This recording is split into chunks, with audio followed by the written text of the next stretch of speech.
అందరికీ నమస్కారం. నా పేరు చిరుమర్తి రాజు. నేను తెలంగాణ ప్రదేశ్ కాంగ్రెస్ కమిటీ రాష్ట్ర నాయకుడిని. ముఖ్యంగా నిన్న మొత్తానికైతే బండి సంజయ్ కుమారుడు బండి భగీరథ అయితే అరెస్ట్ అయ్యి రిమాండ్ అవ్వడం జరిగిన సంగతి అందరికీ తెలిసిన విషయమే. దానికి ముందు బీఆర్ఎస్ పార్టీ నాయకులు, బీజేపీ నాయకులు వాళ్లకు సిగ్గు లేకుండా నోరుకి ఏదోసి అది మాట్లాడుతున్నారు.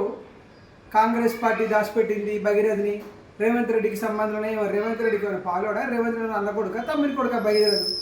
అరే అక్కడ ఒక మైనర్ బాలిక పైన అత్యాచారం చేసిన సంగతి వాస్తవము. ఆ పిల్లను ఉసిగొలిపి ఆ బండి భగీరథ అంటోడు వాడు అరెస్ట్ పేలో, వాడు తాగుబోతూ, వాడు ఇంతకుముందు కూడా కాలేజీలో కొట్లాడేసిన బ్యాచ్ వాడిది.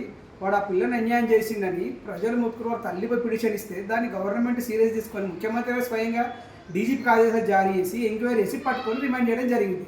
ఇక ముఖ్యంగా బీఆర్ఎస్ పార్టీ సోషల్ మీడియా నాయకులు ముఖ్యంగా నేను చెప్తున్నంటే, మీకు సోషల్ మీడియా ఉందని ఏది పడితే అది కాంగ్రెస్ పార్టీ పైన అబద్ధ ప్రచారం చేస్తే తస్మాత్ జాగ్రత్త అనే సందర్భంగా తెలియజేస్తున్నాను. అలాగే బీజేపీ నాయకులు ఉన్నారు చాలామంది, మా బండి భగీరథ మంచోడు, అమాయకుడు, అనవసరంగా ఆ పిల్లను కూడా మేనేజ్ చేస్తున్నారు. పాపం అమ్మాయికి ఏం తెలుసు, చిన్న పిల్ల, వీడు ఉసుగొలిపి మత్తుమంది ఇచ్చి వాడు ఒక పిల్లను బాగా ట్రాప్ చేసి ఆ పిల్లని ఇబ్బంది పెట్టిన సంగతి మీకు అందరూ తెలిసినా కూడా ఇంకా మీరు బండి భగీరథ కవర్ ఇస్తున్నారంటే మరి మీ ఇంట్లో ఆడపిల్లలు వేరే ఒకసారి ఆత్మపరిశీలన చేసుకోవాలని నేను కాంగ్రెస్ పార్టీ నుంచి డిమాండ్ చేస్తున్నాను. ఇక దాన్ని పక్కన పెడితే ఆకుల శ్రీవాణి కరడే కళ్యాణి, మరి మీ ఇంట్లో ఆడపిల్లలు ఒకసారి ఆలోచన చేసుకోవాలి. ఎందుకంటే అన్యాయం జరిగింది. నా కూతురుని ఇబ్బంది పెట్టిండు, బ్లాక్మెయిల్ చేస్తుండు, నేను ఒక సెంట్రల్ మినిస్టర్ కొడుకు నన్ను ఇబ్బంది పెట్టినని ఆ పిల్ల తల్లి బాధపడుకుంటూ చేస్తే మీరు వాళ్ళ అవహేళన మాట్లాడుతున్నారు. మీ ఇద్దరు కూడా అసలు మీరు ఆడవాళ్ళ, మీరు అసలు ఆడలేని సందర్భంగా అడుగుతారు. మీరు కనీసం మీకు బుద్ధి జ్ఞానం ఉందా? ఆకుల శ్రీవాసం నిజంగా ఆడదానివా గాడివే? నీకు కనీసం ఆలోచన ఉండాలి, మెంటల్ మొహందానా? నీకు నోరు ఉందని ఏది పడతాడు ఆ పిల్ల గురించి నెగిటివ్గా మాట్లాడుతున్నావు. కొంచెం ఆ బుద్ధి తెచ్చుకొని మాట్లాడాలి బీజేపీ నాయకులు ఈ సందర్భంగా తెలియజేస్తూ.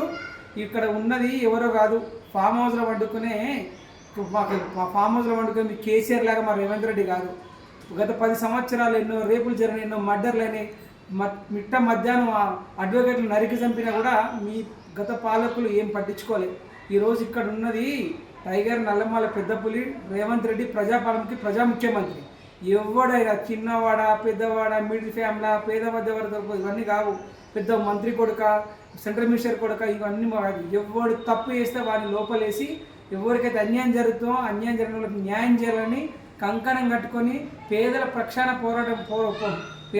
నిలబడుతున్న రేవంత్ రెడ్డి గారికి కృతజ్ఞతలు తెలుపుతూ, బండి భగీరథ గారిని నిజంగా వాడికి పోక్సో చట్టం వాడడం చాలా మంచి శుభపరణీయం.